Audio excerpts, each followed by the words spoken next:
দা কিছু একটা হচ্ছে কি মমতা বন্দ্যোপাধ্যায় কি বুঝতে পারছেন 26-এ মমতা বন্দ্যোপাধ্যায় বোধহয় হারবেন এবং সে কারণে একটা নৈরাজ্য সৃষ্টি করা, প্যানিক তৈরি করা?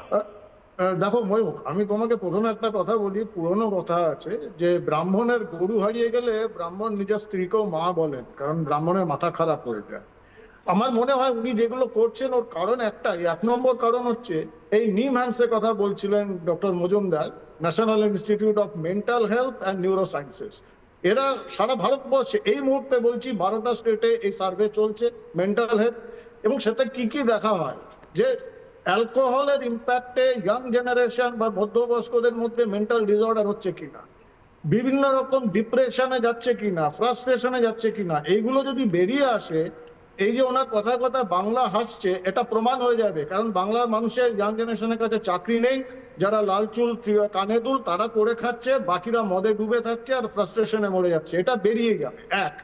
2 নম্বর, তুমি বিদেশি শক্তির কথা বলছো, ওনার দায়বদ্ধতা শাহাদুদ্দিন বারবার বলা হয়েছে, পাকিস্তান ইসলামাবাদ সেন্ট্রালের এমপি, যিনি বলেছিলেন ভারতবর্ষে আমাদের এমপ্যাথি কারা কারা আছে, কাদের কাছ থেকে সিম্প্যাথি পাই, তাতে মমতা ব্যানার্জির নাম বলেছেন। জসিমউদ্দিন রহমানি মমতা ব্যানার্জিকে বলেছেন সালতানাতে হিন্দের যোগ করতে। এখন ব্যাপারটা কি জানো তো, লোকে বলবে বারবার বলছি, আরে ভাই পেঁয়াজের খোসা ছাড়াচ্ছি, আর ততক্ষণ ছাড়াতে থাকবো যতক্ষণ পেঁয়াজই বেরোবে। দুর্ভাগ্যক্রমে এই পেঁয়াজটা দেশ বিরোধী পেঁয়াজ। না, এটা ভাবতে হবে মানুষকে, কারণ ওনার মাথা এখন খারাপ হয়ে গেছে। কারণ একটা ইলেকশন কমিশন পরিষ্কার বার্তা দিয়েছে, হয় এসআইআর না হলে এফআইআর। এটা ওনার রাতের ঘুম, যেটা শুভেন্দু বাবু বলেছেন, কারেক্ট বলেছেন যে ওনার রাতের ঘুম চলে গেছে। যেটা আমি বললাম, ব্রাহ্মণের গরু হারিয়ে গেলে ব্রাহ্মণ নিজের মাকেও বেটি বলে সম্বোধন করে অথবা বোন বলে। তো এটা ভয়ঙ্কর। কারণ এইমস সম্পর্কে দেখো, আমি কল্যাণীর ছেলে, আমি কল্যাণীর মানুষ। এইমস কে ঘিরে কল্যাণীর যা উন্নতি হয়েছে, রাস্তাঘাট, ইনফ্রাস্ট্রাকচার, ভাবতে পারবে না। আমি কল্যাণীর ছেলে, আমি 6 মাসে 1 বছরে যাই, আমি বিশ্বাস করতে পারি না সেই কল্যাণী রয়েছে যেটা আগে ছিল।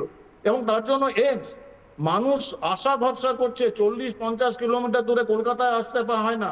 কৃষ্ণনগর, পুরো এন্টায়ার নদিয়া জেলা, আশপাশের জেলাগুলো, 24 পরগনা এইমস এর উপর ভরসা করে বসে আছে।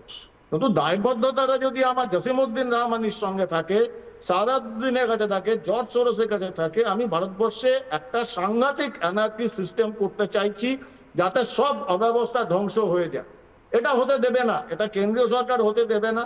আর এই সারের জন্য, কারণ তুমি জানো রিসেন্টলি যে একটা সার্ভে করেছিল আইআইটি আইএম এর 2 জন গবেষক, পশ্চিমবঙ্গে এই মুহূর্তে 1,04,00,000 ভুয়ো ভোটার রয়েছে। যতটুকু জানি 52-55 লক্ষ ভোট যদি এদিক ওদিক হয় তো উনি প্রাক্তন মুখ্যমন্ত্রী হয়ে যাবেন। এটা ওনাকে ঘুমাতে দিচ্ছে না। এটা হয় এর মিথ্যাচার। অরঙ্গজেব থেকে হিটলার, এরা সবাই একটা সময় মিথ্যাচার করে করে উঠেছিল এবং তারপর তাদের পতন এবং শেষের দিন ভয়ঙ্কর। ওনারও সেই দিন আসছে, এই জন্য ওনার রাতের ঘুম হচ্ছে না, একটু উল্টো পাল্টা বকছেন। আমার মনে হয় এইমস এর ওই সাইকিয়াট্রিক ডিপার্টমেন্টে ওনার মেন্টাল হেলথ নিয়ে একটা ইন্টেন্স একটা সার্ভে হোক, রিসার্চ হোক। এই রিসার্চটা ইমিডিয়েট করা দরকার দেশের জন্য, ভারতবর্ষের জন্য। আরেকটা, নানা ধরনের কন্টেন্ট দেখার জন্য লাইক করুন, শেয়ার করুন আমাদের ফেসবুক পেজ, সাবস্ক্রাইব করুন আমাদের ইউটিউব চ্যানেল। পাশাপাশি অন্যান্য ব্রেকিং নিউজের জন্য অবশ্যই চোখ রাখুন রিপাবলিক বাংলায়।